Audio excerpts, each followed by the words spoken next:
आदाब, महाराष्ट्र न्यूज में आपका इस्तकबाल है। मैं हूं आपके साथ सैयद अनवारुल्लाह गौरी। बढ़ते हैं खबरों की तफसील की जानिब, लेकिन उससे पहले एक नजर हेडलाइंस पर। ऑपरेशन सिंदूर दहशतगर्दी के खिलाफ हिंदुस्तान की कुव्वत इरादी और सलाहियत का इजहार, वज़ीर दिफा राजनाथ सिंह का बयान।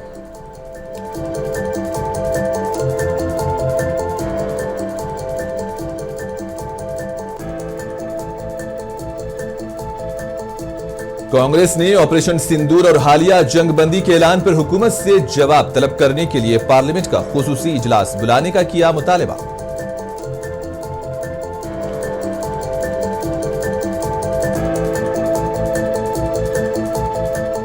संजय राउत ने मुल्क को महफूज बनाने के लिए फैसला कुन इक़दामात पर दिया जोर, मरकजी हुकूमत से कौमी सलामती के खदशात को दूर करने की मांग।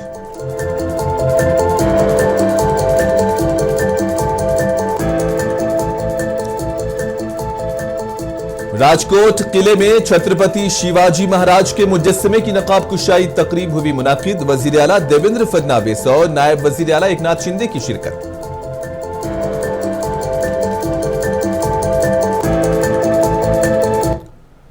वजीर दिफा राजनाथ सिंह का कहना है कि जिन हिंदुस्तान मुखालिफ और दहशतगर्द तंजीमों ने हिंदुस्तान के ताज पर हमला किया और कई खानदानों के चिराग छीन लिए, हिंदुस्तानी मुसल्लह अफवाज ने ऑपरेशन सिंदूर के जरिए उनके लिए इंसाफ हासिल किया।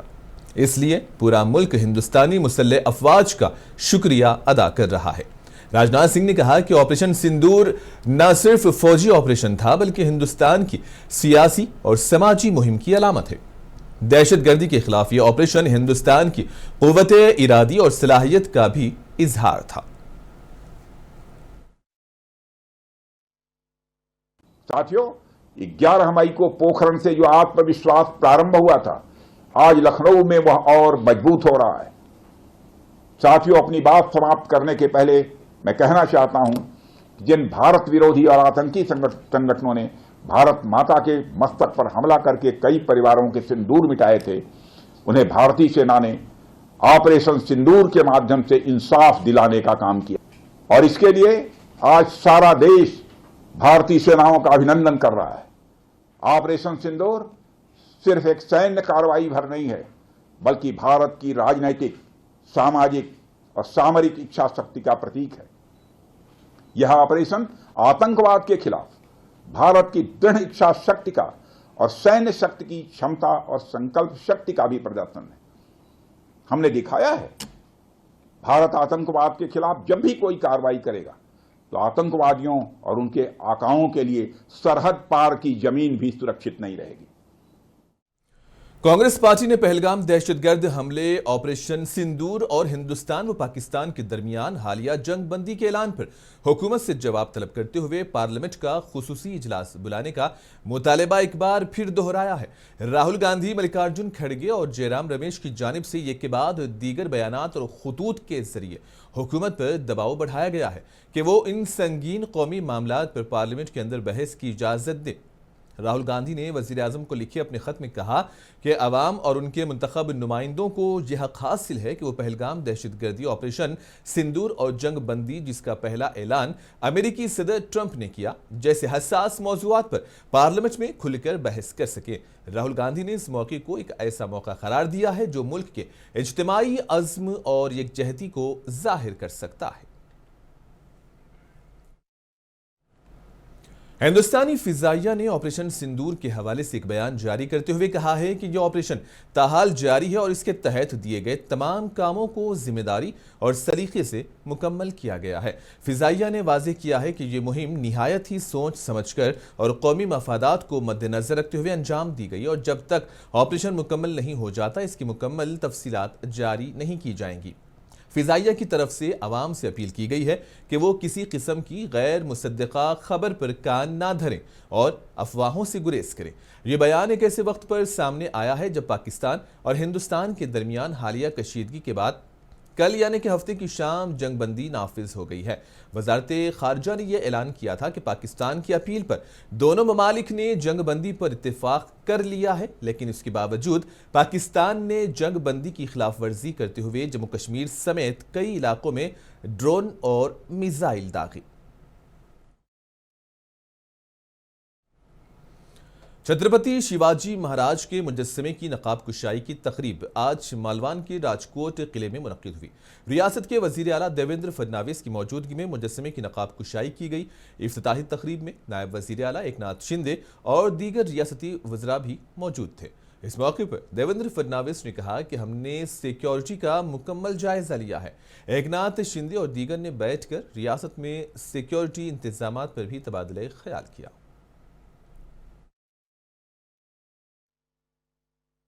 हा पुतळा या ठिकाणी पुन्हा आम्ही प्रस्थापित करू आणि अक्षरशः विक्रमी वेळेत हा पुतळा या ठिकाणी केलेला आहे आणि आज त्याचं पूजन आम्ही केलेलं आहे।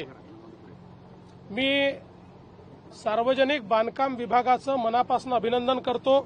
सार्वजनिक बांधकाम विभागाचे तत्कालीन मंत्री रवींद्र चव्हाण साहेब असतील किंवा आताचे मंत्री शिवेंद्र बाबा भोसले असतील, यांनी अतिशय वेगानं हे काम त्या ठिकाणी केलं आणि त्यासोबत श्री सुतार साहेब यांनी अतिशय उत्तम अशा प्रकारचा पुतळा तयार केलेला आहे। महाराष्ट्र के नायब वजीर आला एकनाथ शिंदे का कहना है कि छत्रपति शिवाजी महाराज का मुजस्समा सबके लिए तहरीक का सबब बनेगा। शिंदे ने इस मौके पर वजीर आजम नरेंद्र मोदी की भी तारीफ की। इसका आज छत्रपति शिवाजी महाराज का या राजकोट में भव्य दिव्य ऐसा प्रतिमा का पूजन हुआ है। इसका 93 फीट का ये भव्य दिव्य जो यहाँ पर स्टैचू खड़ा किया है, मैं विनम्र अभिवादन करता हूँ। और ये स्टैचू जो है छत्रपति शिवाजी महाराज का यहाँ आने वाले हर एक को प्रेरणा देगा, ऊर्जा देगा और एक स्वाभिमान और महाराष्ट्र के स्वाभिमान और शौर्य का प्रतीक है यहाँ पर। और मैं इतना ही कहूंगा कि पहले जो शिवाजी महाराज जी का जो स्टैचू था उसका लोकार्पण आदरणीय प्रधानमंत्री मोदी जी के हाथ से हुआ था। उसके बाद ये जो नया स्टैचू बना दिया है, आज मैं ये कहूंगा कि मोदी जी वहाँ देश की रक्षा कर रहे हैं और शिव कार्य कर रहे हैं, छत्रपति शिवाजी महाराज को अभिप्रेत काम कर रहे हैं। शिवसेना यूबीटी के लीडर संजय राउत ने दहशतगर्दी के खिलाफ हुकूमत की बेअमली पर तनकीद करते हुए कौमी सलामती पर फौरी ऑल पार्टी इजलास बुलाने का मुतालबा किया। इन्होंने मुल्क को महफूज बनाने के लिए फैसला कुन इक़दामात पर जोर दिया। राउत ने कौमी सलामती के खदशात को दूर करने के लिए वज़ीर आज़म की मौजूदगी में ऑल पार्टी मीटिंग की मुतालबा किया है। तो इजराइल और गाजा का वॉर प्रेसिडेंट ट्रंप ने क्यों रुकवाया नहीं? अभी भी चल रहा है वॉर। प्रेसिडेंट ट्रंप भारत को ऊपर दबाव डालकर पाकिस्तान के साथ हमारा जो संघर्ष चल रहा है वो रुकवाता है। हमारा एक संप्रभु देश है, एक ऐसा देश है कि उसमें तीसरा कोई प्रेसिडेंट हस्तक्षेप नहीं कर सकता। ये हमारे संप्रभुता पर हमला है और ये सरकार की कमजोरी है मोदी की कि प्रेसिडेंट ट्रंप को उसमें लाना पड़ा, उसको खुद नहीं है ताकतवर। और वॉर रुकवाने की ज़रूरत क्या है? हमारे 26 माताओं का, बहनों का सिंदूर वो लोगों ने नष्ट कर दिया, ख़त्म कर दिया। इसलिए तो आपने ऑपरेशन सिंदूर किया ना, आपने सिंदूर का अपमान किया। शिवसेना यूबीटी के लीडर आनंद दुबे का कहना है कि पीओके लेने का ये सुनहरा मौका है। अगर हमने इसे खो दिया तो फिर ऐसा मौका नहीं मिलेगा। आनंद दुबे ने सवाल किया कि अमेरिकी सदर कौन होते हैं जो हमें किसी मुआहदे पर राजी करें। भारत पाकिस्तान के बीच में जब युद्ध शुरू हुआ तो पूरा देश इकट्ठे हो गया, पूरा देश सरकार के साथ खड़ा हो गया। यहां तक कि पूरा विपक्ष सरकार के पीछे खड़ा हो गया कि आप कार्रवाई करिए, पाकिस्तान को मुंह तोड़ जवाब दीजिए। ये रोज रोज के आतंकवादी हमलों से हम सब परेशान हो गए हैं। एक बार समूल पाकिस्तान के आतंकवाद का खात्मा जरूरी है और पाकिस्तान की जो सेना है उसको भी मारना पड़े तो मार डालिए, लेकिन एक बार इस भारत देश को इस झंझट से, इस समस्या से मुक्ति दिलाई। लेकिन अभी जो खबर आ रही है कि डोनाल्ड ट्रंप की मध्यस्थता से, अमेरिका की बिचवलिया से युद्ध विराम होने जा रहा है, सीज फायर हो गया है। बताइए नरेंद्र मोदी जी, जब पूरा देश आपके साथ खड़ा है तो अमेरिका की मध्यस्थता की क्या जरूरत है? अरे एक बार हो जाने दीजिए आर पार। हमारी सेना पर हमें विश्वास है, हमारी जल सेना, थल सेना, वायु सेना तीनों मजबूत है। हमारे पास हर चीज पाकिस्तान से अच्छी है, संसाधन अच्छा है, आपकी प्रचंड बहुमत की सरकार है, पूरा विपक्ष आपके साथ है, तो ये युद्ध विराम क्यों? एक शिवसेना लीडर शाइना इंसी का कहना है कि हिंदुस्तान दहशतगर्दों के मामले में कोई समझौता नहीं करेगा। इन्होंने जंगबंदी मुआहदे के बावजूद पाकिस्तान की जानिब से इश्तियाल अंगेजी पर सख्त रद्द-ए-अमल का इजहार किया है। भारत की प्रतिक्रिया आतंक को लेके अनकॉम्प्रोमाइजिंग है। जो भी मैनिफेस्टेशंस हमने देखे हैं, भारत की भूमिका ये है कि आतंक को खत्म करना है, सिविलियंस को अटैक नहीं। इसके बावजूद जब सीज फायर होता है, तब पाकिस्तान ने जिस ढंग से सीज फायर का उल्लंघन किया है, ये एक एक्ट ऑफ टेरर नहीं है, ये एक एक्ट ऑफ वॉर है। आप देखिए कि कल जब डीजीएमओ पाकिस्तान फोन करते हैं डीजीएमओ भारत को 3:30 बजे और कहते हैं कि 5 बजे से बिल्कुल सीज फायर होगा, कोई मिलिट्री एक्शन नहीं, लैंड, सी या एयर पे, और वहां दूसरे तरफ वो बिल्कुल विपरीत करते हैं। उनकी मनस्थिति, उनकी मानसिकता और जिस ढंग से वो आतंक को शरण दे रहे हैं, स्पष्ट दिखाई देती है। भारत एक बहुत ही मैच्योर देश है और हम जानते हैं कि आते हुए दिन में जो मुंह तोड़ जवाब पाकिस्तान को मिलेगा, वो देखते ही रह जाएंगे। हम चाहते हैं अमन, हम चाहते हैं कि सिविलियंस को कोई आपत्ति न हो, लेकिन आप बार बार आतंकवादियों के को शरण देंगे और दुरुपयोग करेंगे उनके जितने भी आर्टिलरी है और एम्यूनिशन है, ताकि भारत को आप टारगेट करें, ये हम कभी भी बर्दाश्त। दिफाई उमूर की माहिर हेमंत महाजन का कहना है कि हिंदुस्तान को अमेरिकी सदर डोनाल्ड ट्रंप की सिफारतकारी को तस्लीम नहीं करना चाहिए। हेमंत महाजन ने डोनाल्ड ट्रंप के कश्मीर मसले के हल में सालसी की पेशकश को भी मुस्तरद कर दिया है।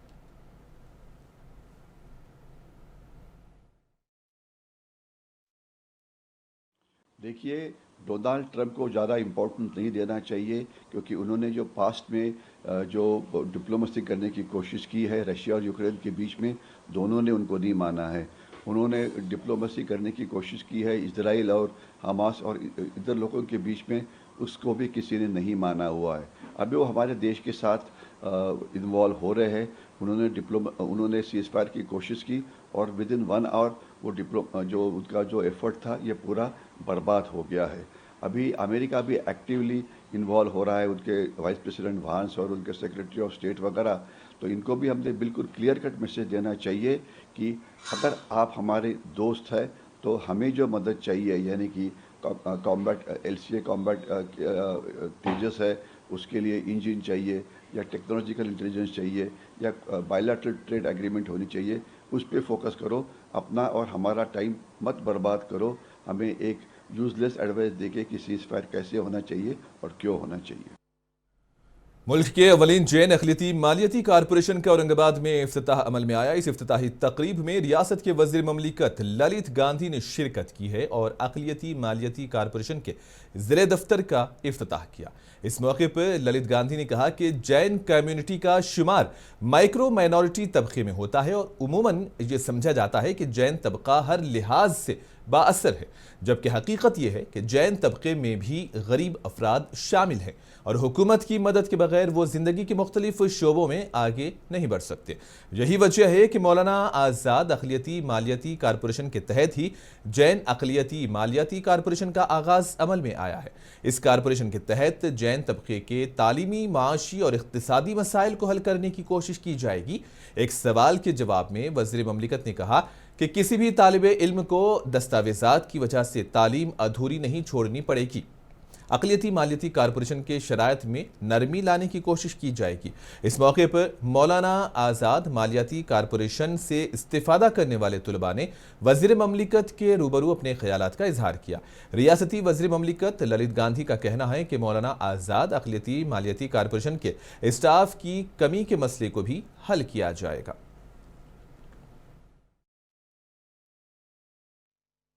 शिक्षा के लिए सारी योजनाएं हैं, स्कॉलरशिप्स है, लोन्स है, व्यापार उद्योग के लिए युवाओं को प्रोत्साहन देने के लिए उनको स्किल का ट्रेनिंग है, उनको लोन है सब्सिडाइज रेट में। जिनके पास अपना घर नहीं है उनके लिए इंटरेस्ट फ्री होम लोन देने का प्रावधान भी इस महामंडल में किया है। फिर हमारा एजुकेशन के लिए लोन देने की व्यवस्था है। हमारे तीर्थों के संरक्षण की व्यवस्था इसके अंदर है। साधु संतों के बिहार में सुरक्षा की व्यवस्था है। मतलब आज जो भी जैन समाज के धार्मिक अधिकारों की सुरक्षा हो, हमारे साधु संतों की सुरक्षा हो और हमारी समाज के उत्थान या आर्थिक सक्षमीकरण की जो भी आवश्यकताएं है, उन सारी चीज़ों को समाहित करते हुए एक कॉरपोरेशन बनाया गया है। और भारत में महाराष्ट्र एक पहला राज्य है जिसने जैन समाज के लिए इतनी सशक्त और एक अच्छी व्यवस्था निर्माण करके दी है। और मुझे विश्वास है हम पूरे राज्य में हर जिले में, जैसे इस कार्यालय का आज छत्रपति संभाजीनगर में शुरुआत की, ऐसे 19वां जिला है जब हम जिला कार्यालय का प्रारंभ कर रहे हैं। 36 जिले में आने वाले 1 महीने में हमारे सारे कार्यालय शुरू होंगे और जून आखिरी तक मुंबई का मुख्यालय शुरू होने के साथ इसकी सारी योजनाओं का प्रारंभ होगा। और समाज की एक व्यवस्था और सरकार की व्यवस्था दोनों को मिला के हम समाज के हर व्यक्ती तक इस योजनाओं का लाभ दिलाने का प्रयास करेंगे। जैन अल्पसंख्याक आर्थिक विकास महामंडळ जिल्हा कार्यालयाचे उद्घाटन आज रोजी केलेलं आहे। या निमित्ताने जैन समाजाचे व अल्पसंख्याक समाजाचे जे विद्यार्थी होते, जे चांगल्या प्रकारे ज्यांनी आमच्याकडून शैक्षणिक कर्ज घेतलेलं आहे, शैक्षणिक कर्ज घेऊन त्यांनी चांगल्या प्रकारे आमची वसुली दिलेली आहे। आज ते विद्यार्थी आमच्याकडून कर्ज घेऊन ते मुंबई, पुणे व इतर महाराष्ट्राच्या इतर जिल्ह्यात ते नोकरीस लागलेले आहेत। अशा लाभार्थ्यांना आज जिल्हा कार्यालयामध्ये बोलावून त्यांचा सत्कार समारंभ केलेला आहे। अब आपको दिखाते हैं महाराष्ट्र के अकोला में एक मुस्लिम नौजवान उजैर अहमद के अज़्म व हौसले की कहानी, जिन्होंने कड़ी मेहनत और सच्ची लगन की बुनियाद पर जुडिशियल इम्तिहान में शानदार कामयाबी हासिल करके अक़लियतों के लिए रोशन मिसाल कायम की। देखें रिजवान खान की ये खुसूसी रिपोर्ट। तालीम और अज़्म की ताकत से ख्वाबों को हकीकत में बदलने की एक दरख्शां मिसाल हाल ही में महाराष्ट्र के जिले अकोला से सामने आई है, जहां के नौजवान तालिबे इल्म उजैर अहमद ने जुडिशियल मजिस्ट्रेट फर्स्ट क्लास का इम्तिहान कामयाब किया है। उजैर अहमद, जिन्होंने पहली ही कोशिश में MPSC के मुकाबले जाती इम्तिहान में कामयाबी हासिल की है, उनकी ये कामयाबी न सिर्फ उनके खानदान बल्कि पूरे अकोला शहर के लिए फख्र का बाइस बनी हुई है। बिल्कुल प्राउड फील कर रहा हूँ कि मैंने पहले ही अटेम्प्ट में MPSC के थ्रू ली गई JMFC की जो एग्ज़ाम थी, पहले ही अटेम्प्ट में क्वालिफाई किया है। और आज मेरे साथ साथ मेरी फैमिली और मेरा आज पूरा शहर ये बड़ा प्राउड मोमेंट फील कर रहा है कि मैंने इतना बड़ा एक अचीवमेंट मुझे मिला है। और बहुत सारे स्टूडेंट्स ये मुझसे जानना चाहते हैं कि मैंने ये कैसे अचीव किया है, कि तो मैंने 3 ही अल्फाज कहा है, आपको स्मार्ट वर्क करना है, डिसिप्लिन के साथ करना है और कंसिस्टेंसी रखना है। अगर आप ये तीनों के साथ रख सकते हैं, तो तीनों को साथ में रख सकते हैं, तो आप बिल्कुल जिस तरह से मैंने ये पहले ही अटेम्प्ट में इतना बड़ा अचीवमेंट पाया है, तमाम स्टूडेंट्स जो ये पढ़ाई करना चाहते हैं वो भी ये अचीवमेंट कर सकते हैं। JMFC 2022 के नताइज के मुताबिक इस बार 5 मुस्लिम उम्मीदवारों ने कामयाबी हासिल की है, जिनमें उजैर अहमद का नाम नुमाया है। अक़लियती तबके से ताल्लुक़ रखने वाले उजैर अहमद ने मेहनत, दयानत और इस्तिकामत के ज़रिए ये साबित किया है कि अगर इरादे मजबूत हों तो कोई भी ख्वाब नामुमकिन नहीं। उनकी इस शानदार कामयाबी पर उनके वालिदैन, असातिज़ा, सरपरस्त और शहर के समाजी हलक़े मुबारकबाद दे रहे हैं। नौजवान नस्ल उन्हें रोल मॉडल के तौर पर भी देख रही है। कि मेरे बच्चे ने जो खुशी हासिल किया है उससे मेरे को भी बहुत खुशी हो रही है। मेरे को पर्सनली, मेरे ख़ानदान को, मेरे रिश्तेदारों को, सबको खुशी हो रही है। इसने अकोला का ही नाम ये नहीं किया, बल्कि मशहूर नहीं किया, बल्कि पूरे विदर्भ का नाम मशहूर कर दिया हमारे बच्चे ने। और मैं ये फील्ड में होने की वजह से इसने मेरे से ज़्यादा इंस्पायर होकर मेरी किताबें वगैरह सब पढ़कर और अपनी खुद की मेहनत से इस मुकाम हासिल किया। और मैं उम्मीद करता हूँ कि आगे भी जुडिशरी में अपना नाम कमाएगा और जो है तो जुडिशरी के अंदर इम्पार्शियल रहकर और डिस्क्रिप्शनल पावर वगैरह जो कुछ भी है पढ़कर वो जजमेंट देगा और आगे जाके जुडिशरी को गरिमा को बढ़ाएगा। ऐसा मैं इससे तवक्को रखता हूँ। दरअसल एमपीएससी के जरिए मज़कूरा वैकेंसी का इश्तिहार 2022 को शाये हुआ था, जिसमें हजारों उम्मीदवारों ने शिरकत का फॉर्म भरा था। आपको बता दें कि ये इम्तिहान 3 मराहिल में मुनक्किद होता है। पहला मरहला प्रीलिम इम्तिहान का हुआ, जिसमें 12,000 से ज़ायद तुलबा ने शिरकत की थी। उनमें से 1,150 उम्मीदवार मेंस इम्तिहान के लिए क्वालिफाई हुए, जिसमें से 350 तुलबा का इंटरव्यू के लिए इंतखाब किया गया था। बाद में 29 मार्च 2025 के बैच मुनक्किदा इंटरव्यू में से 114 उम्मीदवारों का इंतखाब बतौर जूनियर मजिस्ट्रेट किया गया है। आकुला जैसे निस्बतन पसमानदा इलाके से ताल्लुक रखने वाले तालिब इल्म का इस आला तरीन कानूनी मनसब पर फायज होना न सिर्फ काबिल फ़ख्र है, बल्कि अक़लियती बरादरी के नौजवानों के लिए मशअल राह भी है। उज़ैर अहमद की कामयाबी ये पैगाम देती है कि हालात चाहें जैसे भी हों, हौसला, मुसलसिल मेहनत और पुख्ता अज़्म हो तो कामयाबी ज़रूर कदम चूमती है। मुनसिफ टीवी के लिए आकुला से रिजवान खान की ये रिपोर्ट। पूरे जम्मू कश्मीर के लोगों ने जंगबंदी का खैर मकदम किया है। मुनसिफ टीवी ने जंगबंदी पर लोगों के तासुर जानने की कोशिश की है।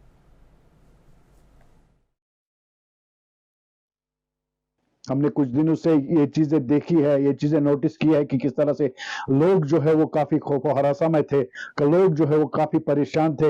हर जगह यही बात चल रही थी कि अमन हो और इस अमन में लोग जो है अपना कारोबार, अपना नौकरी पेशा, अपनी नौकरी के लिए और स्टूडेंट अपनी तालीम के लिए जाए। लेकिन अब फैसला हो चुका है और इस फैसले का हम खैर मकदम करते हैं और यही दुआ करते हैं कि आइंदा इस मुसीबत की घड़ी जो है कभी नहीं आए। ये सुन के बहुत अच्छा लगा कि सीज फायर हुआ है। पिछले कुछ दिनों से बहुत डर का माहौल था घरों में, मतलब हम आपस में बोल रहे थे घर वाले कि लाइटें बंद करो, बाहर मत निकलो ज़्यादा। तो अब अच्छा लग रहा है जब से सुना है सीज फायर हुआ है। खासतौर सरहदों पे भी काफ़ी हाँ, उधर तो होगा ही, क्योंकि कुपवाड़ा ज़िले से, बारामूला ज़िले से मतलब शेलिंग की आवाज़ें आ रही थी। तो उधर से भी अब अमन का ही मतलब ये होगा, माहौल होगा, तो लोग अब ठीक ही होंगे। बहुत परेशान थे सारे लोग, पार के भी यहाँ के भी। एक्चुअली अच्छा ही हो गया, सीज फायर हो गया। इतनी हालत नहीं है लोगों की, गरीबी इतनी है, बेकारी, बेरोज़गारी इतनी है। ये तो मुझे लगता है सबसे बढ़िया कदम है जो उन्होंने उठाया है। जी, काफ़ी दिनों से बहुत ज़्यादा टेंस माहौल है। रात को हम लोग सो भी नहीं पाते थे क्योंकि ब्लैकआउट होता था और काफ़ी शेलिंग वगैरह एयरपोर्ट रोड से, कुपवाड़ा साइड से बहुत ज़्यादा टेंस था सब कुछ। एंड इनफैक्ट स्कूल्स वगैरह भी बंद हो गए, एग्ज़ाम्स चल रहे थे हमारे, जिसकी वजह से like everything we are suffering काफ़ी ज़्यादा। लेकिन अब शुक्र है, अब सीज़ फायर हो गया है। अब हम होप कर रहे हैं, उम्मीद कर रहे हैं कि सब बेटर हो जाएगा, इम्प्रूव हो जाएगा जैसे कि पहले था। खुशी की बात है। अभी इस वक्त घर से निकला हूँ, दिन में घर में ही था, टेंस था, बहुत बच्चे थे। ये नहीं ना कि पता नहीं होता है कि बम कहाँ गिरे, ये वो बात नहीं, ये लिख के नहीं आता है ना कि उसके घर में गिरे, किसके घर में गिरे। आदमी टेंस में रहता है, इसलिए टेंस बहुत था। बहुत रिलैक्स हो गए लोग। बहुत परेशानी थी लोगों को, रात को सो नहीं पा रहे थे, पता नहीं क्या होगा, अब क्या होगा, अभी क्या होगा। तो मुझे लगता है अल्लाह का शुक्र है कि सीज फायर हो गया, इन्होंने सीज फायर कर दिया। महाराष्ट्र के नायब वजीर आला अजीत पवार ने आज नांदेड़ जिले के तालुका देगलूर में शहीद सचिन यादव के मकान पहुंचकर उनके अरकान खानदान से मुलाकात की। अजीत पवार ने सचिन की तस्वीर पर फूल माला चढ़ाकर उन्हें खिराज अकीदत पेश किया। इस मौके पर नायब वजीर आला ने मीडिया से बात करते हुए कहा कि रियासती हुकूमत शहीद फौजी जवान सचिन के अहले खाना की भरपूर मदद करेगी। वाज़ेह है कि सचिन यादव की जम्मू कश्मीर में पाकिस्तानी फायरिंग में शहादत हुई है।